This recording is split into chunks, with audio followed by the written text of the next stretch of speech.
morning, everyone. Today, I am here not as a representative of just the Archaeological Survey of India, but as a patriotic Indian. And what I wanted to speak to you about is something maybe you already know, but I want to keep emphasizing certain parts of Indian history that we as Indians see so much around us that sometimes we blind our eyes to it. India as the ancient intellectual capital of the world. Our first known civilization that we found in India was on the western frontiers of our country. If you will look at this map behind me of the world, you cannot help but notice the wide amount of aridity, the kind of deserts that existed surrounding India, but not on India. India was like a little oasis, blessed by the best features that a country could ever wish for. It had rivers, it had the tallest mountains, it had the oldest mountains, all thanks to it being a very young landmass that joined with a larger continent to produce the ecology that we live in today. It has the coldest climate and the hottest climate, the wettest climate, and also the driest climate.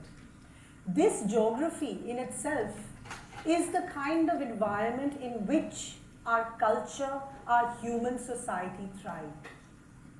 Our oldest civilization grew much like any global old civilization on the banks of a river. The Indus Valley civilization, which is now more appropriately called the Indo-Saraswati civilization, because it thrived immensely on two river channels. The Indus and the Saraswati were areas that were like the most ancient highways of people. When the Harappan civilization came about, one found out that it wasn't just one ordinary city. It was a big city that spread uniformly across a very large landmass. When it did, without newspapers, without mobile phones, it was almost shocking. It remains to be almost shocking to us archaeologists when we find objects while digging the city as to the level of communication that existed almost 4,000, 5,000 years ago. But I am not talking about how uniform or what the Indus Valley civilization was about. What I want to talk about is why the Indus Valley civilization was the most coveted destination of the pre-ancient world. On the west of the Indus Valley civilization, we had great civilizations like the Egyptian civilization, the Mesopotamian civilization that had come up. And they wanted to trade with India voraciously. What did they want from India? Well, the elephant in the room for us, unfortunately, is that we haven't deciphered the text. But we do have a lot of texts in Sumeria, in other parts of Egypt that talk about the Harappan civilization, the Indus-Saraswati civilization. They called us the Meluhans. The Meluhans were not such a warfaring bunch of people. What they were people who were master craftsmen, who were trading very, very valuable objects. In evidences of the Sumerians, we do find references of timber. That was the most coveted timber that was building the earliest ships, and I'm talking 5,000 years ago, that was being exported from India. Gold, carnelian beads, agate.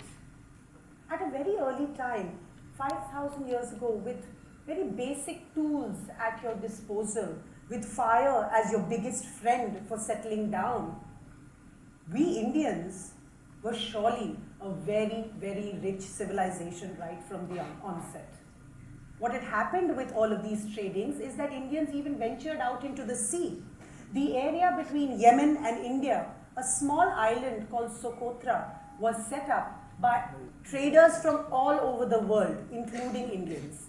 And when they were there, they were setting up rest points for people to take a break between their long voyages. This was 5,000 years ago. If we come a little bit more recently to a more recent past, very ancient but recent past, the Vedic period. As we saw the people expand over the rest of the continent, we saw literature that was being produced, the Vedas, the Puranas, the Upanishads, and later the Mahabharata, the Ramayana. They spoke of this land in its riches. The areas, the places, the people, the culture. When you started reading this text, you would imagine that this thought has been going on for a long time.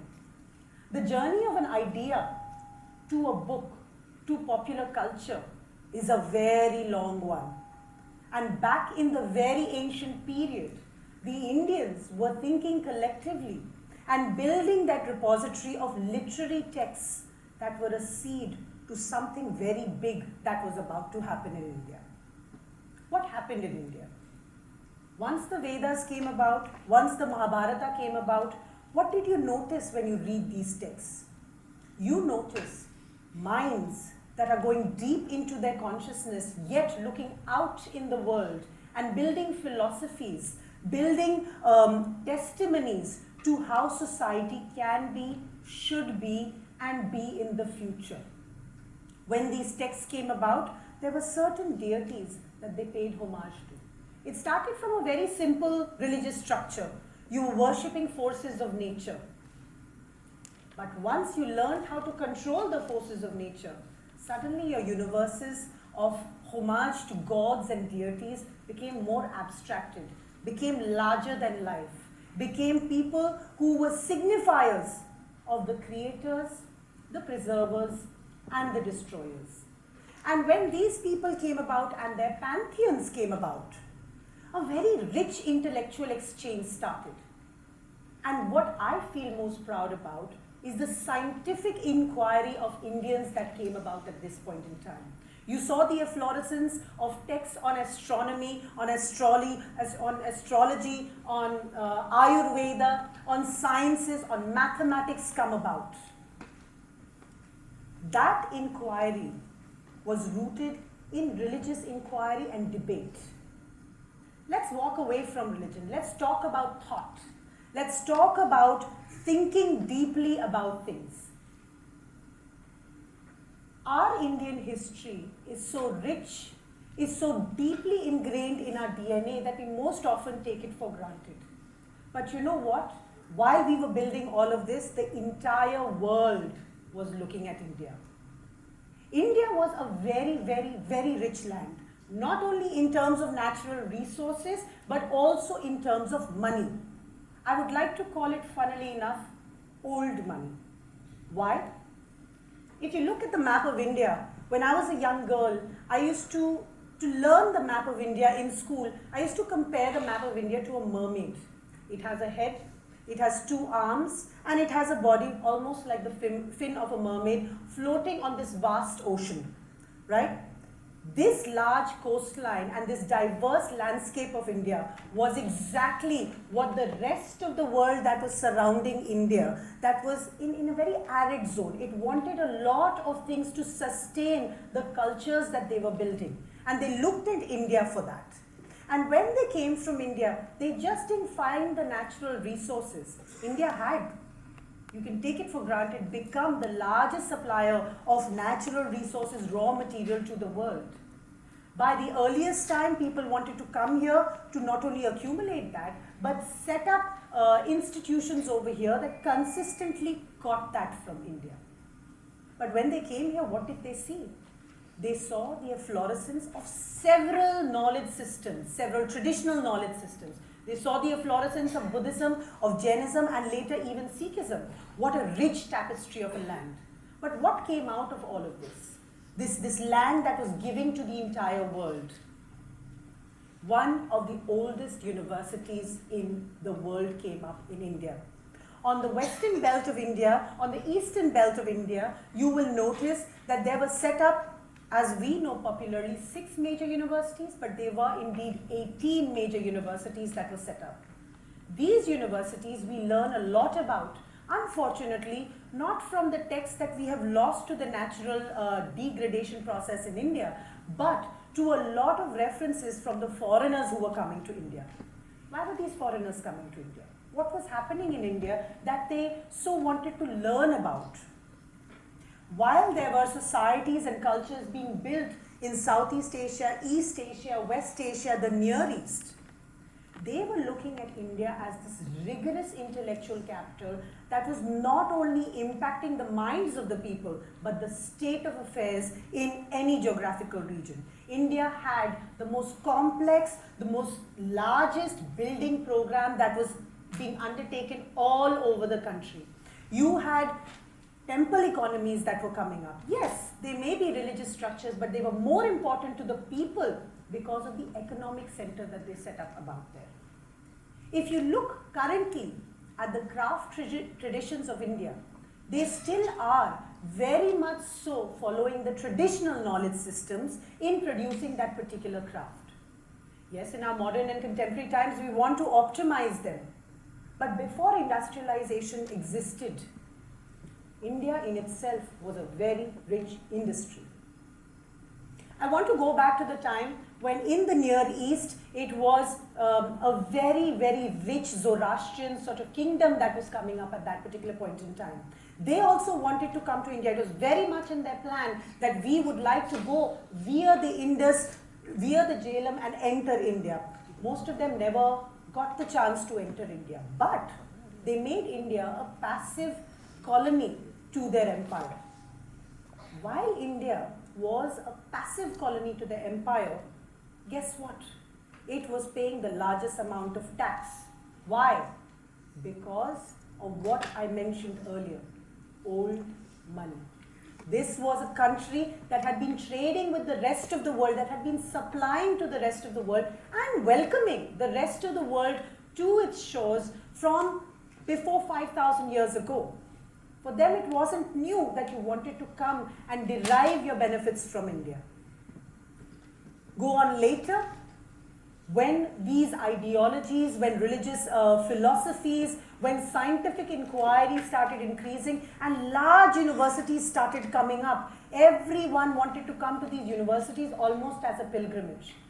Today, if you go to Sarnath, which is a very important Buddhist pilgrimage site, the Archaeological Survey of India has put a board there that says, please do not put gold on the building. Who was putting this gold? There were people coming from all over Southeast Asia as far as Japan to India to pay homage to these universities. Chinese scholars and travelers, Japanese scholars and travelers were taking a preliminary exam in Indonesia in Sanskrit before actually applying for admission to Nalanda and Vikramashila University. That's how rich the intellectual inquiry was. While these universities may be Buddhist universities, that doesn't mean that there wasn't any other kind of intellectual inquiry that was going on in India. The absolute density of texts that we have found and remains in the archives of India that still remain untranslated to the greatest extent is testament to our intellectual inquiry. This intellectual inquiry was also a throbbing economy. It was so throbbing that when scholars were coming from China, Japan, Southeast Asia, they were coming to learn from India how to set up their own territories over there, how to get a building program, how to understand poetry, how to take the philosophies of certain deities and take it back and keep it in their countries as their most valuable treasures. Till this day, those libraries are maintained there. And when any political turmoil happened in the most ancient period, what did they attack? They attacked these universities because they were the symbols of the great power of ancient India. Now, while that all happened, why have we forgotten our own history of this rich and deep philosophies that is so deeply embedded in our DNA? It is who, it is what defines us as Indians. Today I wear black in protest of each and every one of our own impetus to engage deeply with the rich fabric of our own intellectual history. I urge you today, with this protest of wearing back and not showing you all the beautiful things that I spoke about, because I would like for you to go into the field and actually engage with your culture in that way. Thank you so much.